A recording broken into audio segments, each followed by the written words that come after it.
నమస్తే. ఇన్నాళ్ళు నన్ను సపోర్ట్ చేస్తూ, ఎంకరేజ్ చేస్తూ మీ ప్రేమని నాకు అందిస్తున్న ప్రతి ఒక్కరికి కృతజ్ఞతలు. అలాగే ఈ వీడియో కూడా ఖచ్చితంగా మీకు ఉపయోగపడుతుంది. లైక్, షేర్ అండ్ సబ్స్క్రైబ్ చేసి మీ సపోర్ట్‌ని నాకు అందించండి. అలాగే ఈ వీడియో పట్ల మీకున్న అభిప్రాయాన్ని కామెంట్ సెక్షన్‌లో కామెంట్ చేసి తెలియజేయండి. ఇప్పుడు వీడియోని చూద్దాం. నమస్తే. Welcome to our channel. నేను పద్మిని. ప్రస్తుతం మనతో పాటు ప్రముఖ ఆధ్యాత్మికవేత్త, ఆస్ట్రోన్యూమరాలజిస్ట్, ఎనర్జీ వాస్తు స్పెషలిస్ట్, శ్రీ విద్య ఉపాసకురాలు శ్రీమతి జయప్రద గారు మనతో పాటు ఉన్నారు. మాట్లాడదాం. నమస్కారం అండి. నమస్తే అమ్మా, శ్రీమాత్రే నమః. నక్షత్రాల గురించి చెప్తూ ఉన్నారు. స్వాతి నక్షత్ర జాతకులు ఏ మహర్దశ వీళ్ళకి యోగించేటటువంటి పరిస్థితి ఉంటుంది, అంటే ఆ మహర్దశ ఎన్నేళ్లకు వస్తుంది అనేది చాలా వివరంగా తెలియజేస్తున్నారు. అది వివాహం గురించి, అలాగే సెటిల్మెంట్ గురించి, కెరియర్ సెటిల్మెంట్ గురించి చాలా బ్యూటిఫుల్ గా ఎక్స్ప్లెయిన్ చేస్తున్నారు. స్వాతి నక్షత్రం, రాహు గారి నక్షత్రం. చెప్పండి, ఎలా ఉంటారు వీళ్ళు? తప్పకుండానన్నా. రాహు నక్షత్రం గనక కొంచెం మాయలోకి తర్వాత ఇబ్బంది పడడానికి రెడీగా ఉండే నక్షత్రాలు ఇవి. భయానికి, ఆందోళనకి గురే నక్షత్రాలు. అంటే ఒక సిచ్యువేషన్ వస్తే తట్టుకునే శక్తి ఉండే శక్తి కాదు వీళ్ళది. ఆ సిచ్యువేషన్ నుంచి పారిపోయే సిచ్యువేషన్ ఉండదు కొంతమందికి. తప్పించుకునే సిచ్యువేషన్ ఉంటుంది. దాన్ని ఏదో ఒకటి మాయ చేసి మతలబు చేసి మసిపూసి మారడికాయ చేస్తారన్నట్టు అలాంటివి చేసే లక్షణం కూడా ఉండదు. ధైర్యంగా ఎదుర్కొనే ధైర్యం చాలా తక్కువ ఉండే, చాలా తక్కువ మంది ధైర్యంగా ఉన్న వాళ్ళు మనం వెలవెల లెక్క పెట్టచ్చు. స్వాతి నక్షత్రంలో ధైర్యంగా మాట్లాడేవాళ్ళు. చూడడానికి రాహు నక్షత్రం అంత పవర్ఫుల్ నక్షత్రం అనుకుంటా, కానీ మాట తీరు, వాయిస్ బడబడ ఉంటుంది. కానీ లోపలంతా పైన పటారం అంతే. ఇది స్వాతి నక్షత్రం. స్వాతి నక్షత్రానికి జాతకం ఖచ్చితంగా బాగుండాలి, లేకపోతే వీళ్ళకి వచ్చే దశలు చాలా ఇబ్బంది పడుతుంది. జాతకంలో గురువు యోగకారకుడే ఉండాలి ఖచ్చితంగా. రవి యోగకారకుడే ఉండాలి. తర్వాత శని భగవాన్ యోగకారకుడే. ఎవరైనా యోగకారకుడైన బలమైన గ్రహం ఏదైతే పెద్ద పెద్ద గ్రహాలు ఉన్నాయో శని భగవానుడు, గురువు. అసలు వీళ్ళకి అన్ని పెద్ద పెద్ద ఇవే కదా మహర్దశలు. మహాదశ పెద్ద రాహు మహర్దశ, గురు మహర్దశ, శని మహాదశ, బుధ మహాదశ. వీటిలో ఏదో ఒక దశ వీళ్ళకి యోగించకపోతే ఇబ్బంది పడతారు. జాతకంలో యోగాలు లేకపోతే చాలా మందికి లైఫ్ ఎటు వెళ్తుందో తెలియదు. అది ఆ సిచ్యువేషన్ తట్టుకోలేక చదవని ఇన్ని పూజలు చేస్తామో, ఎన్ని కార్యక్రమాలు చేస్తామో, అయినా మాకు సెట్ అవ్వట్లేదు అంటారు. సెట్ అవ్వబడిన కారణం ఏంటంటే దశలు బాలినప్పుడు ఎవరు ఏం చేయలేరు. అది మెయిన్ ప్రాబ్లం. ఈ స్వాతి నక్షత్రానికి రాహు మాదశ స్టార్ట్ అవుతుంది లైఫ్. ఫస్ట్ పాదం అయితే రాహు మాదశ 18 ఏళ్ళు ఉంటుంది. లేదు అంటే అలా డివైడ్ చేసిన మనకి కనీసం 9 ఏళ్ళ దాకా ఉంటుంది. 9 ఏళ్ళు ఈజీగా ఉంటుంది. సిద్ధ తీసిన ఇంకా తీస్తారు. తర్వాత వచ్చేది గురు మాదశ. గురువు యోగకారకుడు కాకపోతే ఎడ్యుకేషన్ మొత్తం పోతుంది. చదువు అనేది ఉండదు. చదవడం చాలా తక్కువ. గురువు యోగించాడా చదువు వస్తుంది. చదువు కోసం ఉద్యోగం తెచ్చుకొని ఒక ఉద్యోగం చేసి ఒక ఉన్నత అధికారంలోకి వెళ్ళే అవకాశం ఉంటుంది.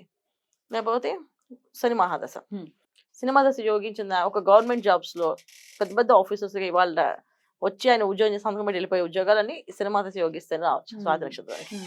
గవర్నమెంట్ జాబ్స్ లో మంచి సెటిల్మెంట్ జాబ్స్ వచ్చే అవకాశం ఎక్కువ ఉంది శని యోగకారకుడు అయితే. లైఫ్ బాగుంటుంది. సో గురువులో శని భగవాన్ వచ్చినప్పుడు కూడా జాబ్స్ వస్తాయి. చాలా బ్రహ్మాండంగా వస్తాయి గవర్నమెంట్ జాబ్స్. అంటే గురువు యోగిస్తున్నాడు, అంతదశ శని యోగిస్తున్నాడు. అంటే సినిమా దశ యోగించదు వాళ్ళకి. ఇంకా గురువు దశ యోగిస్తుంది అంటే సినిమా దశ యోగించదు. అప్పుడు శని అంతర్దశ యోగిస్తుంది. సో గురువులో శని అంతర్దశ వస్తే యోగిస్తుంది. గురువులో రాహు అంతర్దశకు యోగిస్తుంది. చాలా మంది ఫారెన్ టూర్స్ వెళ్ళిపోవడం, ఫారెన్ లో సెటిల్ అవ్వడానికి కారణం కూడా రాహువే. గురువులు రాహు మాదశ వచ్చినప్పుడు వెళ్తారు వీళ్ళు. ఆ యోగాలు వీళ్ళకి జరుగుతాయి. కానీ ఎంత వెళ్ళినా ఏం చేసినా సరే వీళ్ళకి ఎప్పుడు కూడా ఏంటంటే లైఫ్ లో ఏ విషయాన్ని సిచ్యువేషన్ ఎదుర్కోవాలన్నప్పుడు కొంచెం భయం వచ్చేస్తుంది ఆటోమేటిక్గా. దాన్ని తప్పించుకోవడానికి అబద్ధమని చెప్తారు, మోసమైన చేసేస్తారు. ఇంకా ఆ సిచ్యువేషన్ బట్టి డిమాండ్స్ బట్టి అలా చేసేస్తారు వాళ్ళు. ఇది జాతకంలో యోగాలు. సో జాతకం బాగాలేదు అంటే చాలా సఫర్ అయిన వాళ్ళు వీళ్ళే. చాలా వంట చేసుకుంటూ బతికే వాళ్ళు కూడా వీళ్ళే. స్వాతంత్రం వాళ్ళే చాలా తక్కువ మంది. అంటే చాలా మంది మనం వంట వాళ్ళని నేను తీసుకున్నాను, దానికంటే తక్కువ మంది కేటగిరీలో ఉంటారు. ఇంకెంత మించి కేటగిరీకి ఏం వెళ్తాం కానీ అంత చెప్తున్నా. ఈ కేటగిరీలో ఉన్న వాళ్ళు కూడా వీళ్ళే. కష్టపడి బాగా కష్టపడి గానగెత్తి చాకరీ అంటే గుడ్డులా కష్టపడతారు, డబ్బులు రావు. ఇప్పుడు మనం ఎంత కష్టపడితే దానికి ఫలితం ఏంటంటే స్మార్ట్ వర్క్స్ చేసి సంపాదిస్తారు. సాఫ్ట్వేర్ ఇండస్ట్రీస్ జాబ్స్ చేసి లక్షలు సంపాదిస్తున్నారు. ఇంట్లో పని చేసే పనమ్మ ఇల్లంతా మొత్తం నా 15 పని చేస్తుంది. ఆమెకి 20,000 జీతం వస్తుంది మొత్తం అంత కలిపితే. కానీ మనిషి అయితే కష్టపడుతుంది గడ్డ ఇడ్లీ నక్షత్రాలకి ఇవి పడతాయి. జాతకాలు గ్రహాలు యోగకారకులు కాకపోతే ఇబ్బందులు పడతారు. యోగం ఉంటే బాగుంటుంది. మెయిన్ ఏంటి అంటే ఎడ్యుకేషన్ బాగుండాలి. ఫస్ట్ ఆఫ్ ఆల్ వీళ్ళకి చిన్నప్పుడు పిల్లలకి పుట్టగానే అక్కడి నుంచి దశలు ఏమో నడుస్తే చూసుకోవాలి. 12 ఏళ్ళ వరకు జాతకం చూడకూడదు.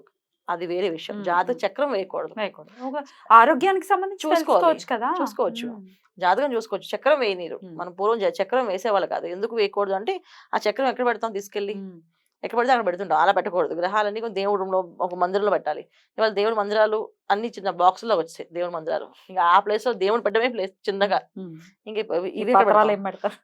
మ్మ్. కష్టం అవుతుంది. మ్మ్. అందుకని ఏంటంటే రాసి పెట్టుకోవాలి. ఒక బుక్‌లో date of birth, time of birth రాసుకొని, సో ఏ దశలో వీళ్ళకి ఏం చేయాలి అని తెలుసుకోవాలి. స్వాతి నక్షత్రం మెయిన్ తల్లిదండ్రులు తెలుసుకోవాల్సిన విషయం ఏంటంటే మా అబ్బాయికి ఎప్పుడెప్పుడు యోగిస్తాయి దశలు. దాన్ని బట్టి ఏం చదివించాలి. చాలామంది మెడిసిన్ చదువుతాను చెప్తారు. చాలా మంది డాక్టర్స్ చదువుతూ ఉంటారు. ఎందుకంటే వాళ్ళకి ఒక మాయ. అది రాహు నక్షత్రం కదా, మేము సేవ చేస్తాం. లేకపోతే మేము డాక్టర్ చదువుతాం. మేము ప్రజలకు సేవ చేస్తాం. లేదా రాజకీయాల్లోకి వెళ్తాం. ఇదే మాట్లాడతారు పిల్లలు. సో వీళ్ళు ఏమనుకుంటారు, తల్లిదండ్రులు వీడికి మంచి ఆలోచన ఉన్నాయి, మంచి అవగాహన ఉంది అని చెప్పి ఖర్చు పెడతారు. కానీ యోగం దశ లేనప్పుడు వృధా అవుతుంది. మ్మ్. దాన్ని మనం చూసుకోవాలి. చాలా ఇంజనీరింగ్ చేస్తాయి. ఇంజనీరింగ్ చేసి నేను మొత్తం ఇలాగా ఫ్లాట్స్ కట్టి ఫ్రీగా పంచాలి అనే కోరికలు. బా. ఫ్రీగా ఇస్తాను నేను ఫ్లాట్స్ అందరికీను. మ్మ్. సో నేను తక్కువ రేట్లో బడ్జెట్లో కడతాను ఫ్లాట్స్ అని చెప్తే పిల్లలు చెప్తుంటారు. సో మంచి మనస్తత్వమే, ఆలోచన బాగుంటుంది. కానీ అది ఆచరణలో రావడానికి దశలు యోగించాలి. మ్మ్. మ్మ్. సో ఆచరణ ఎందుకు రాలేదు అంటే దశలు బాగాలేవని అర్థం. ఇందులో స్వాతి నక్షత్రం వాళ్ళు మంచి వాళ్ళు కాదు. దశలు బాగాలేనప్పుడు ఈ నక్షత్రం వాళ్ళు భయంతో చేసే పనులు కొంతమంది, చాలా మంది ఇంట్లోని పెళ్లి చేసుకొని నచ్చకపోతే చెప్పకుండా వెళ్ళిపోయే వాళ్ళు ఉన్నారు అరే. ఈ నక్షత్రం వాళ్ళు. అండ్ నచ్చలేదు అని ఫేస్ చెప్పడానికి వాళ్ళు వాళ్ళు అలా ఆలోచిస్తారు. అంత మొహమాటం అన్నమాట వాళ్ళకి. మొహమాటం, భయం. భయం. మ్మ్. చెప్తే అందరూ ఏమంటారు అని భయం. ఫేస్ టు ఫేస్ మనిషికి చెప్పొచ్చు కదా కనీసం, అది కూడా చెప్పరు. ఇలాంటి లక్షణం ఈ స్వాతి నక్షత్రం అనమాట. సో ఆడపిల్లలు కాదు ఇవి, మగపిల్లలకి మ్మ్. ఎక్కువ. ఆడపిల్లలు అయితే బాగా. ఆడపిల్లలు నార్మల్. మ్మ్. ఎందుకంటే వాళ్ళ కష్టం ఆటోమేటిక్ గా మ్మ్. పేరెంట్స్ పెళ్లి చేసేస్తారు. మ్మ్. ఇవాళ రోజు ఇంకా ఆడపిల్లకి అంత స్వేచ్ఛ రాలేదు. మ్మ్. వదిలేసే అంత వెళ్ళిపోయేంత లేదు. చెప్తారు కావాలంటే, నాకు ఇష్టం లేదన్నా నేను డివోర్స్ తీసుకోవాలి అనుకుంటాను చెప్తారు. అది లక్షణం వేరు. మ్మ్. కానీ అబ్బాయిలు ఆ మార్గం చెప్పలేరు. మ్మ్. అది అబ్బాయిలకు ఉన్న లక్షణం. Right. మెయిన్ ఏంటంటే ఈ నక్షత్రాలు మెయిన్లో సిరీస్లో మనకి మెయిన్ అబ్బాయిల గురించి ఎక్కువ మాట్లాడుతున్నాం. ఎందుకంటే లైఫ్లో సెటిల్ అవ్వాల్సిన అబ్బాయి. అమ్మాయిది ఏముంది, పెళ్లి చేస్తే అంత హస్బెండ్ చూసుకుంటాడు. మ్మ్. చేస్తే అదృష్టం ఉంటే ఈ అమ్మాయి కూడా చేస్తుంది, లేకపోతే ఇంట్లో ఉంటుంది. మ్మ్. కానీ అబ్బాయికి అలా కాదు కదా, ఇంట్లో ఉంటే కుదరదు కదా, ఎవరు పెళ్లి కూడా చేసుకోరు. ఆ. ఖచ్చితంగా అబ్బాయి చేసుకోవాలి. సో ఈ అబ్బాయికి చూసుకోవాల్సిన జాతకాలు కంపల్సరీ చూడాలి, దశలు ఎలా ఉన్నాయి అనేది. ఏ టైంలో వివాహం చేస్తే బెటర్, అబ్బాయిలు కానీ అమ్మాయిలకు కానీ? వీళ్ళకి రాహుమాదశ కదా అన్న, మ్మ్. 18 years తర్వాత మ్మ్. వచ్చింది గురుమాదశ. గురుమాదశ. చేయొచ్చా? గురుమాదశలో శని యోగకారకుడు వీళ్ళకి. మ్మ్. అప్పుడు వచ్చి చేయాలి. ఓకే. శని భగవాన్ వచ్చి చేస్తే మ్మ్. బాగుంటుంది. రైట్. లేదు అంటే మళ్ళీ గురువులో రాహు వస్తాడు, మ్మ్. అది కూడా యోగం వీళ్ళకి. మ్మ్. అది చేయొచ్చు, మ్మ్. అది కూడా చేసుకోవచ్చు. బ్రహ్మాండంగా సాగుతుంది. ఎందుకంటే వాళ్ళ జన్మ నక్షత్రానికి వచ్చిన రాహు గనక యోగిస్తాడు. ఏ ఆరాధన ప్రత్యేకించి జీవితాంతం చేసుకోవాలండి వీళ్ళు? ఖచ్చితంగా దుర్గా ఆరాధన, మ్మ్. వనదుర్గా పూజ అని చెప్పేసి వనదుర్గా దేవది అవును. ఆలయానికి వెళ్ళడం. మ్మ్. వనదుర్గాకి ప్రతి నెల ఒక అమావాస్య రోజు కానీ లేకపోతే అష్టమి రోజు కానీ కొన్ని దేవాలయాల్లో స్పెషల్ పూజ చేస్తారు. అలా చేపిస్తే చాలా చాలా విశేష ఫలితాలు వస్తాయి. సో వనదుర్గాదేవిని వీళ్ళు ఎక్కువ ఆరాధించడం, వనదుర్గాదేవిని పూజించడం మంచిది. Right. దుర్గా అమ్మని చేయొచ్చు, కానీ వనదుర్గ చేస్తే ఇంకొంచెం పవర్ఫుల్ పనిచేస్తుంది. బెటర్ గా పనిచేస్తుంది. బాగా స్వాతి పనిచేస్తుంది. నక్షత్ర స్వాతి జాతకులు. నక్షత్ర జాతకులకి. రైట్ అండి, చాలా బ్యూటిఫుల్ గా ఎక్స్ప్లెయిన్ చేశారు. డెఫినెట్ గా వీళ్ళు తీసుకోవాల్సినటువంటి జాగ్రత్తలు ఖచ్చితంగా తీసుకుంటూ అమ్మవారి అనుగ్రహాన్ని పరిపూర్ణంగా పొందితే ఉంటుంది అని చెప్తున్నారు. రైట్ అండి, ఇక నెక్స్ట్ ఎపిసోడ్ లో విశాఖ నక్షత్రం గురించి మాట్లాడుకుందాం. థ్యాంక్ యూ సో మచ్ అండి. నమస్తే. నమస్తే అమ్మా.